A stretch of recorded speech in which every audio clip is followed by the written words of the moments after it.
머신러닝 최신 동향과 활용 사례, 그리고 솔루션까지 한 번에 파악하려면 어떤 방법이 좋을까요?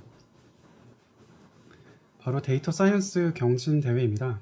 이 경진 대회를 통해서 우리는 머신러닝 최신 동향과 그리고 활용 사례, 솔루션까지 쉽게 접할 수 있고, 이 정보들을 활용해서 또 다른 솔루션들을 개발하는 데 큰 도움을 받을 수가 있습니다. 국내에서 대표적으로 운영되는 경진대회 플랫폼은 데이콘이 있죠. 국내에서 이제 중점적으로 운영되는 대회이다 보니까 아무래도 이제 데이터 사이언스를 처음 입문하시는 분들은 이 데이콘부터 시작하시는 게 좋습니다. 본인이 이제 데이콘에서 어느 정도 역량이 쌓이고 수상 경험도 있고, 혹은 이제 데이콘에서 내 역량을 더 끌어올리기 힘들 것 같다, 그 정도 수준이 되신다고 하면 캐글을 권장드립니다. 캐글은 글로벌 데이터 사이언스 경진대회 플랫폼이죠. 그래서 이제 글로벌한 이제 데이터 사이언티스트, 엔지니어, 리서치 엔지니어 같은 그런 데이터 사이언스 쪽으로 전문 역량을 가지고 있는 분들이 이제 경쟁하는 그런 경진대회 플랫폼이라고 생각을 하시면 되겠습니다. 그래서 실제로 엔비디아를 비롯해서 이제 인공지능 관련되어 있는 업무를 수행하는 사람들, 그런 기관에 속해 있는 연구자분들이 굉장히 활발하게 경쟁을 하는 곳이 바로 이 캐글입니다. 그래서 이런 경진대회를 이용을 하면 제가 이전에 소개해드렸었던 이런 데이터 탐색, 시각화부터 시작해서 데이터 준비, 그리고 모델 선택 및 훈련, 그리고 모델 조정까지 이 4가지의 단계를 모두 캐글과 데이콘 대회를 통해서 우리가 능력을 배양시킬 수가 있고 이제 실무 역량을 키울 수가 있습니다. 그래서 이 케이스 같은 경우는 이제 캐글에 있는 제가 실제로 참여했었던 알래스카2 이미지 스택 애널리시스 경진 대회 스크린샷을 가지고 온 건데요. 여기서 이제 보시면은 실제로 여러분들이 경진 대회 하나를 클릭해서 들어가 보시면은 이제 오버뷰 같은 경우는 이 대회 어떤 문제를 풀어야 되는지, 이 문제를 푸는 데 있어서 평가 지표는 무엇을 사용할 것인지 등에 대해서는 이제 오버뷰 탭에서 여러분들이 내용을 확인하실 수가 있고요. 데이터 같은 경우는 이제 데이터셋을 다운로드 할 수 있는 그 링크, 다운로드 페이지를 제공을 합니다. 그래서 실제 대회에서 여러분들이 활용할 수 있는 데이터는 이 데이터 탭에서 확인할 수가 있고요. 코드 같은 경우는 문제 해결을 하기 위한 소스 코드를 공유하는 곳입니다. 그래서 이제 집단 지성을 이용해서 이제 더 다양한 소스 코드, 이제 더 좋은 성능의 그런 솔루션들을 만드는 그런 곳이라고 보시면 되겠습니다. 그래서 특히 이 캐글 같은 경우는 이런 솔루션을 공유하는 그런 행위 자체에 또 이제 투표를 하고 좋아요를 눌러서 그걸로 또 등수를 매깁니다. 그래서 솔루션이라든가 혹은 이런 디스커션 케이스에 대해서 활발하게 공유하는 사람들은 또 이 분야에 대해서 그랜드마스터가 될 수가 있어요. 그래서 이런 이제 높은 그레이드를 받기 위해서 공유하는 문화가 굉장히 활발하게 정착이 돼 있습니다. 굉장히 고마운 분들이죠. 그래서 이 문제 해결을 하기 위한 어떤 솔루션에 대해서 참고하는 데도 도움이 되고, 그리고 실제 이 문제를 푸는 데 있어서 도움이 되는 EDA라고 하죠. 데이터 분석을 하는 코드들도 많이 올라와 있습니다. 혹은 최신 논문으로 소개됐었던 그런 모델들을 한번 시험 삼아서 반영해서 솔루션 코드를 만드는 케이스도 굉장히 많이 등장을 하고 있습니다. 그래서 하나의 사례를 말씀을 드리면은 예를 들면 어제 논문으로 발표됐었던 코드가 있는데, 그 코드 내용이 그 다음 날이 되면 벌써 캐글의 솔루션으로 올라옵니다. 이처럼 소위 말하는 소타 최신의 그런 성능의 모델들도 이 캐글에서는 거의 얼마 지나지 않은 시간 내에 솔루션으로 반영이 되는 굉장히 활발하게 사람들이 활용하는 그런 곳이라고 생각을 하시면 되겠습니다. 그래서 이런 과정들을 통해서 내가 찾아봐야 되는 어떤 그 핵심 논문들이 무엇인지, 찾아봐야 되는 어떤 자료들이 무엇인지, 백그라운드 정보가 어떤 게 필요한지, 그런 내용들에 대해서도 이런 코드 그리고 디스커션 탭을 통해서 우리가 내용을 확인할 수가 있어요. 디스커션 같은 경우는 문제 해결을 위한 토의 방입니다. 여기도 마찬가지로 이제 집단 지성이 모여서 좋은 성과를 만들어내는 곳이죠. 그래서 특히 이런 코드와 디스커션 케이스를 여러분들이 눈여겨보시면 되겠습니다. 실제로 대회가 이제 진행이 되고 있을 때 그 등수는 이 리더보드에 공개가 됩니다. 그래서 대회가 진행되고 있는 동안에는 퍼블릭 리더보드가 운영이 되고요. 이후에 이제 대회가 끝나고 나면 프라이빗 테스트 셋에 대해서 프라이빗 리더보드가 열려서 일반적으로는 이제 프라이빗 리더보드 상에 나와 있는 결과로 등수를 매깁니다. 그래서 우리가 이제 공부하는 측면을 생각을 하면 특히 이 코드와 디스커션 탭을 활발하게 이용을 해야 되겠죠.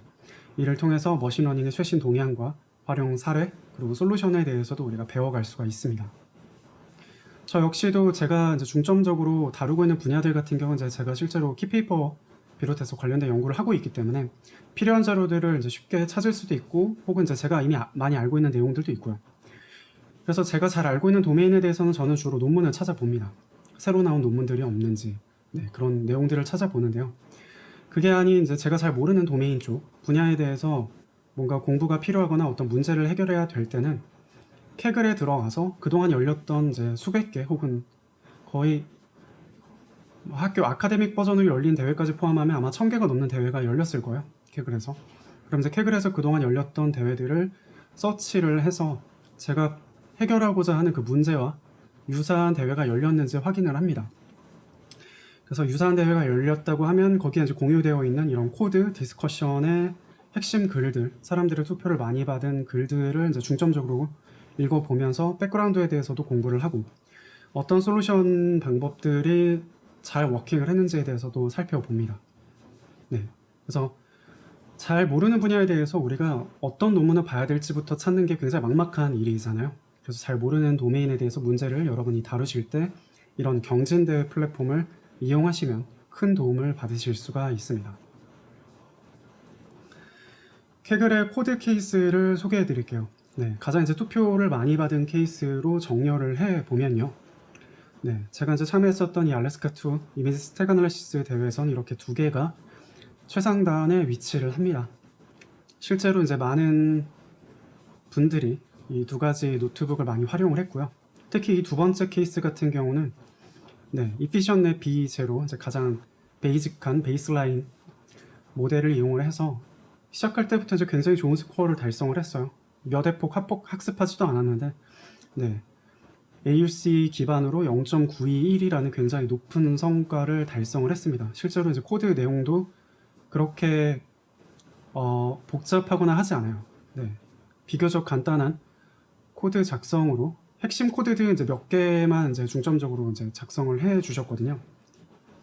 그래서 몇 라인 되지 않는 그 코드로 트레인과 인퍼런스를 다 진행하는 베이스라인 코드를 짜서 아주 친절하게도 코드방에 공유를 해 주었습니다. 그래서 지금 보시는 것처럼 이제 굉장히 많은 투표수를 받았죠. 그래서 이제 저 같은 경우는 이제 스택 애널리시스 분야 자체에 대해서 도메인 지식을 알고 있는 사람이었기 때문에 어떻게 보면 이 노트북이 등장하기 전까지는 꽤 큰 격차를 두고 있었는데요.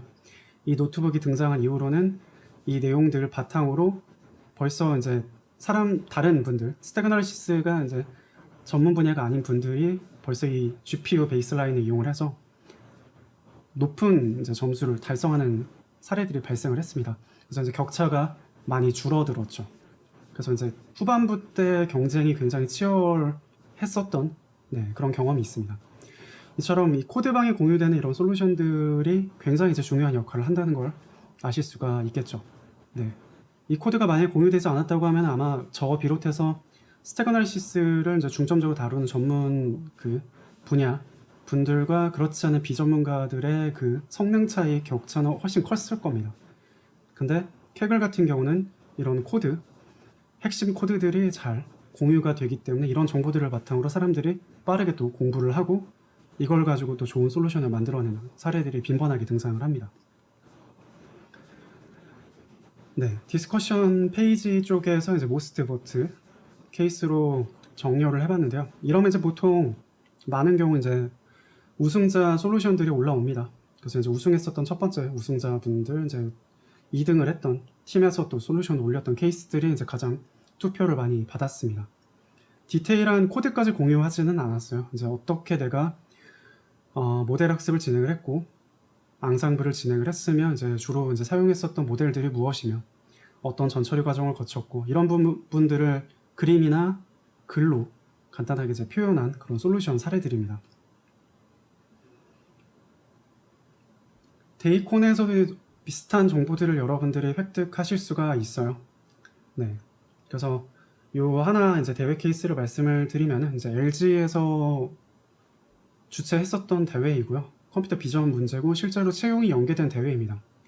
네, LG AI 리서치에서 주최한 대회이고 해당 분야 쪽으로 해당 파트 쪽으로 채용이 연계된 대회예요. 그래서 이제 6월 달부터 8월 달까지 진행을 했었고요. 캐글과 구성이 동일합니다. 네, 대회 안내, 오버뷰죠. 캐글로 말하면 데이터, 캐글의 데이터입니다. 코드 공유, 캐글의 코드죠. 자유 게시판, 캐글의 디스커션 탭입니다. 네, 거의가 아니라 사실상 이제 캐글의 국내판 버전이라고 보시면 되겠습니다. 그래서 이제 이 데이콘 플랫폼에도 조금 더 이제 친절하게도 데이콘 플랫폼 같은 경우 아무래도 이제 실제로 이제 대회 참여 유저 수가 적은 편이다 보니까 코드 공유나 이제 디스커션 쪽이 그렇게 활발하진 않습니다. 그래서 친절하게 최근에는 이제 대회를 개최하게 되면 베이스라인 코드를 올려줍니다. 그래서 베이스라인 코드를 기반으로 여러 가지 이제 성능 개선들을 진행을 해볼 수가 있죠. 그래서 이런 코드들을 이용하시면은 이제 내가 잘 모르는 분야에 대해서도 이제 기본적으로 어떻게 이 문제를 풀어야 되는지에 대해서 많은 그런 정보들을 획득할 수가 있습니다.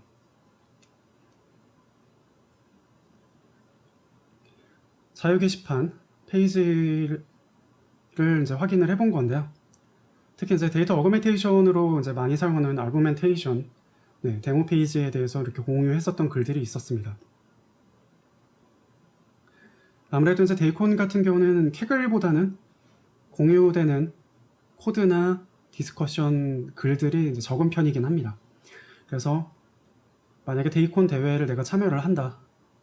그러면은 캐글 쪽에 유사 대회가 열렸는지 확인을 해보시고 캐글 쪽에서 열렸던 대회, 유사 대회가 있다면 거기에 있는 코드랑 디스커션 쪽의 자료들을 확인해 보시는 것을 적극적으로 권장드립니다. 네, 다음으로 이제 실제 데이터 사이언스 경진대회 기반으로 최신 동향 및 활용 사례 안내를 드리도록 하겠습니다. 첫 번째로 이제 데이콘에서 개최되었던 카메라 이미지 품질 향상 AI 경진대회예요.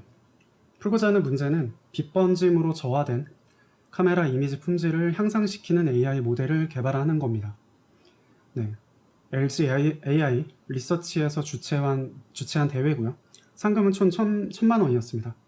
사실 이제 상금보다는 이제 수상을 하게 되면 채용에 대해서도 어드밴티지를 가져갈 수가 있고요. 네, 그 밖에 이제 내가 요 AI 경진대회 관련해 가지고 굉장히 좋은 성과를 달성했다라는 그 크레딧, 사람들에게 이렇게 알려져 있는 그런 평판을 비롯한 그런 사람들이 인정해주는 그 수준 자체가 올라가기 때문에 그런 크레딧 측면에서도 얻는 이점이 굉장히 이제 큰 대회라고 보시면 되겠습니다. 그래서 LG로 실제로 입사하고 싶으신 분들한테는 굉장히 좋은 기회였겠죠. 혹은 AI 경진대회를 통해서 나의 데이터 사이언스 경쟁력, 본인의 이제 실력의 우수성을 이제 입증하기 이제 좋은 대회였습니다. 네, 상금 총 1등 500만원, 2등 300만원, 3등 200만원이고요. 상위팀 입사 희망자 10명, 입사 추천, 서류 면제를 하고 이제 면접으로 가게 됐었을 때도 실제 LG 이 파트에서 이 부서에서 풀고자 하는 문제를 경진대회로 만들어 놓은 거기 때문에 그에 대해서 기술 면접을 보실 때도 아무래도 강점이 많겠죠. 실제 회사에서 필요한 업무를 대회를 통해서 수행을 하셨고 그 내용을 바탕으로 기술 면접을 또 진행을 할 거니까요. 그래서 서류 면제를 비롯해서 기술 면접에서도 굉장히 강점이 있는 그런 대회입니다. 1위부터 3위 팀 같은 경우는 이제 희망자 바로 면접 진행하는 케이스였고요. 그 외에는 이제 인재풀 등재를 할 수 있는 그런 기회가 주어졌습니다. 이런 형태의 대회가 데이콘에서 많이 열리고 있어요. LG뿐만이 아니라 다른 기관에서도, 국가기관에서도 진행을 많이 하고 다른 회사에서도, 기업에서도 이런 형태의 경진대회를 많이 운영을 하고 있습니다. 이 문제의 배경에 대해서 한번 살펴볼게요. 빛이 렌즈를 통해서 사진이 찍힐 때는 물리적 요인에 의해 다양한 빛 번짐이 발생을 합니다. 그래서 이런 빛 번짐을 완화시켜주는, 개선시켜주는 그런 모듈이 우리가 사용하는 모바일 카메라에는 이미 다 들어가 있어요. 그래서 빛 번짐을 이제 완화시키는 그런 형태가 들어가 있는데, 그렇지 않은 경우에는 빛 번짐이 굉장히 크게 발생을 합니다. 이런 기술들은 이제 반도체 기술만으로 처리하기는 어렵고, 아무래도 이제 영상 처리, 컴퓨터 비전 관련된 기술이 적용이 돼야 되겠죠. 네. 그래서 이 대회 관련해 가지고 좀 더 설명을 드리면요. 일단 우승을 하기 위해선 좋은 성능이 나와줘야 되겠죠. 그 성능을 어떻게 측정을 할 거냐 하면은 평가 지표, 이 PSNR을 사용을 했습니다. Peak Signal to Noise Ratio의 약자이고요. 이미지 또는 신호의 품질을 평가할 때 이 PSNR을 사용을 합니다. 그래서 높을수록 고품질이라고 보시면 되겠습니다. 네. 그래서 이제 뒤에 또 설명을 드리겠지만 베이스라인 같은 경우는 PSNR 20 초반대가 나왔습니다. 네. 퍼블릭 스코어 같은 경우는 전체 테스트 데이터셋 중에 30%를 가지고 퍼블릭 리더보드를 보여주고요. 그러면 이제 내가 가지고 있는 트레이닝 데이터셋을 이제 밸리데이션 셋과 트레이닝 셋을 나눠서 밸리데이션을 진행을 했을 때, 크로스 밸리데이션을 진행을 했었을 때 이제 내 모델의 성능이 어느 정도 나오는지를 평가해 볼 수가 있겠죠.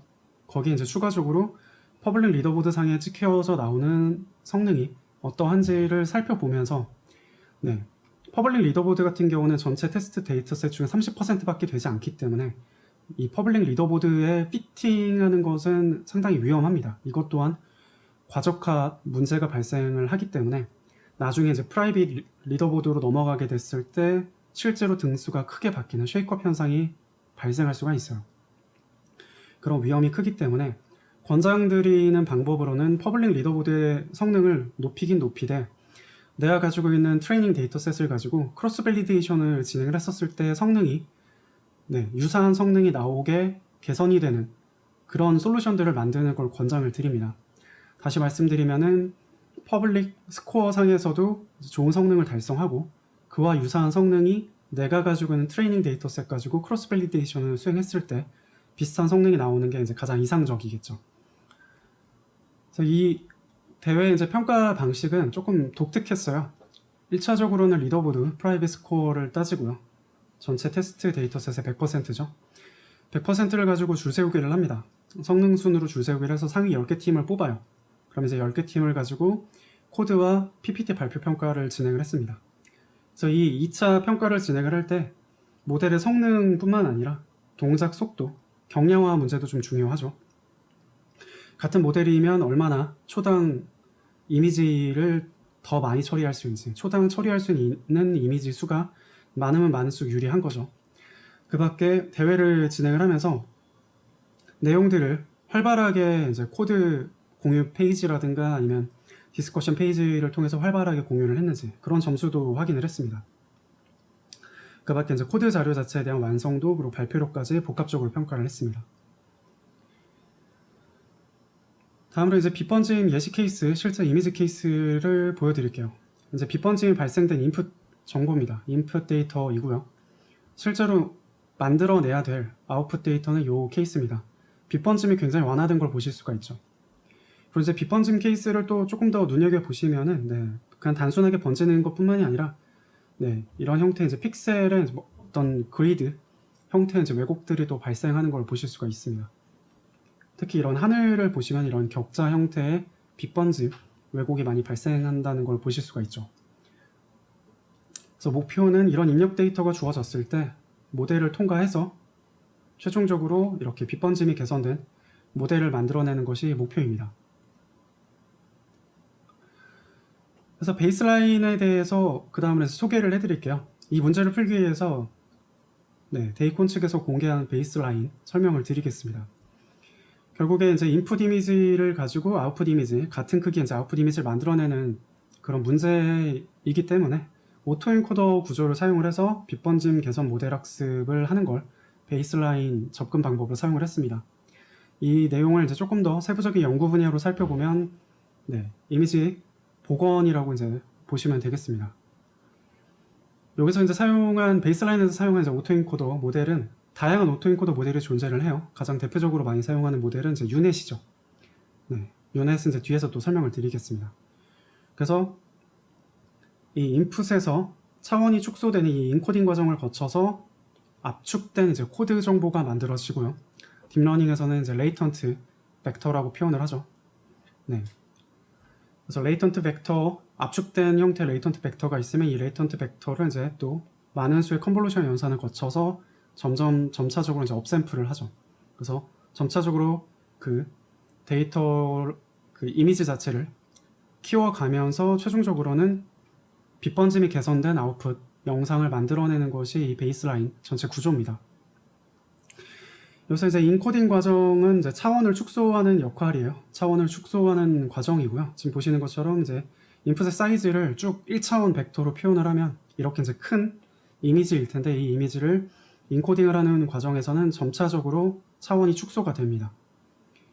그래서 이런 과정들을 이제 여러분들이 압축을 해서 압축 파일을 만들었다가 그 압축 파일을 푸는 과정으로 생각해 보셔도 좋습니다.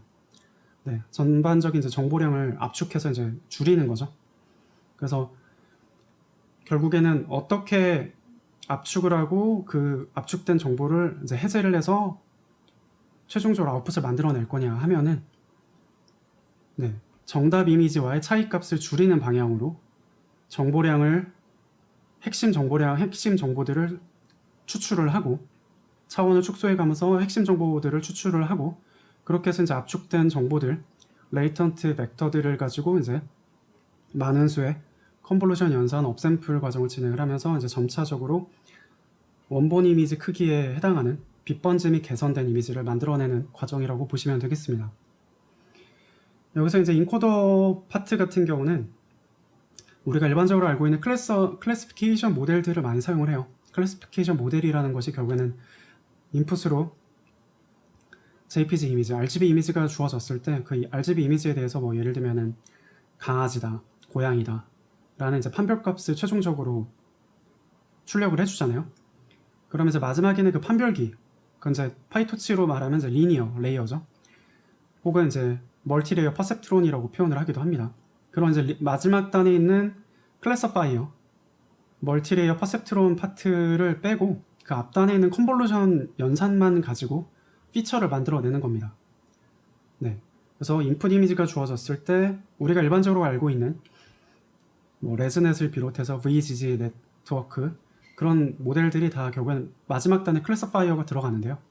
이 클래서파이어를 뺀 앞단, 그게 이제 피처를 만들어내는 피처 이스트랙터 파트죠. 피처 추출기 파트만 가져다가 이제 인코더로 활용을 한 겁니다. 그래서 우리가 알고 있는 클래시피케이션 모델이라는 것이 전체 모델이 이렇게 큰 구조가 되어 있다면 이 뒷부분이 판별기예요. 클래시파이어고 앞부분이 특징을 추출하는 파트입니다. 우리가 알고 있는 대부분의 CNN 모델들이 이런 구조를 따르고 있어요. 그러면 제가 말씀드리는 건 이제 이 뒷단에 있는 판별기 파트들은 빼고 앞단에 있는 특징 추출기 부분, 컨볼루션 연산 위주로 구성되어 있는 이 특징 추출기 파트만 가져다가 인코더 모델로 썼다라고 보시면 되겠습니다. 그러면 이제 압축된 피처들이 만들어지겠죠. 그러면 그렇게 만들어진 피처들을 가지고 다수의 컨볼루션 연산과 업샘플 과정을 거쳐서 최종적으로 빗번짐이 개선된 모델을 만들어내도록 그렇게 네트워크를 설계했다고 생각하시면 되겠습니다. 네, 이 유넷 구조에 대해서 조금 더 설명을 드릴게요. 인풋 이미지를 572 by 572 이 이미지를 이제 1D 벡터로 표현을 하면 이런 형태의 이제 이미지가 되겠죠. 이런 이제 인풋 이미지를 다수의 컨볼루션 연산을 수행을 하면서 풀링 과정을 거쳐서 점차적으로 피처 크기가 줄어드는 걸 보실 수가 있습니다. 다운샘플을 진행을 하죠. 다수의 컨볼루션 연산을 진행을 하면서 다운샘플을 진행을 하고 이런 방식으로 이제 피처들을 압축해 갑니다. 네. 그래서 압축한 이런 피처들, 레이턴트 벡터들을 가지고 이제 업샘플 과정을 진행을 하는데요. 여기서 이제 독특한 점은 업샘플을 진행을 할 때 같은 피처 맵 크기에 해당하는 인코딩 과정이 있었던 이 정보들을 컨캐트네이션을 해요. 결합을 합니다. 그래서 이 앞에 있는 흰색 부분이 그 인코딩 과정에서 만들어진 피처들, 그리고 이 뒤에 있는 파란색 파트는 레이턴트 이 중간에 있는 레이턴트 벡터로부터 만들어낸 피처입니다. 그래서 인코딩 과정에서 만들어낸 피처 그리고 레이턴트 벡터를 가지고 만들어낸 피처 이 두 개를 컨캐티네이션 결합을 하는 거예요. 이 결합을 한다라는 거는 이제 같은 이미지 크기이기 때문에 차원수만 늘어나는 거죠. 원래 512 차원이었다고 하면 512가 두 개니까 1024 차원이 되는 거죠. 그렇게 해서 또 컨볼루션 연산을 거쳐서 512개의 차원으로 줄이고 같은 과정들을 이제 업샘플을 하면서 진행을 합니다. 계속 뒷단에 인코딩 과정에서 만들어졌었던 피처들이 전달이 되는 거죠. 그래서 여기 요 아래 레벨 같은 경우는 그만큼 다운 샘플링이 많이 됐기 때문에 상대적으로 하이 레벨의 피처들이 여기서 만들어질 겁니다. 그럼 하이 레벨의 피처들을 이렇게 컨캐티네이션을 하면서 하이 레벨에 해당하는 그런 정보들부터 복원을 할 때 사용을 하는 거죠. 이것도 이렇게 컨캐티네이션을 해서 좀 더 이제 뭐 예를 들자면 미드 레벨의 피처들을 복원하는데 앞단에 이 피처들을 사용을 하고 이제 최상단 같은 경우는 사실상 컨볼루션 연산 2번 정도 진행을 한 거기 때문에 거의 엣지 정보 혹은 텍스처 정보와 같은 굉장히 로우 레벨의 피처들이 만들어져요. 그런 피처 정보들을 또 컨캐티네이션 해서 컨볼루션 연산을 수행을 하게 되면 이제 로우 레벨에 대한 피처 정보들을 이제 복원할 때 사용을 하는 거죠. 그래서 본래 만들어졌던 이 유넷 구조 같은 경우는 종단간 엔드-투-엔드 풀리 컨볼루셔널 네트워크 구조이고요. 실제로 이 논문에서 사용했었던 목적은 메디컬 이미지, 의료 영상의 세그멘테이션 목적으로 이 네트워크 구조를 제안을 했습니다. 근데 세그멘테이션 뿐만이 아니라 풀리 컨볼루셔널 네트워크 구조를 사용을 할 때 이 유넷 구조를 많이 사용을 해요. 그래서 대표적으로는 여러분 잘 알고 계시는 간, 제너러티브 어드버서리얼 네트워크, 그런 뭐 딥페이크라든가 혹은 어떤 사람의 어떤 얼굴 영상 혹은 다른 어떤 합성 영상 등을 생성을 할 때 이런 유넷 구조를 많이 사용을 합니다. 원본의 해상도를 유지하면서 다른 어떤 특성들을 가지고 있는 영상을 만든다든가 혹은 영상을 개선시킨다든가 복원을 한다든가 이런 태스크에 굉장히 적합한 네트워크 구조라고 보시면 되겠습니다.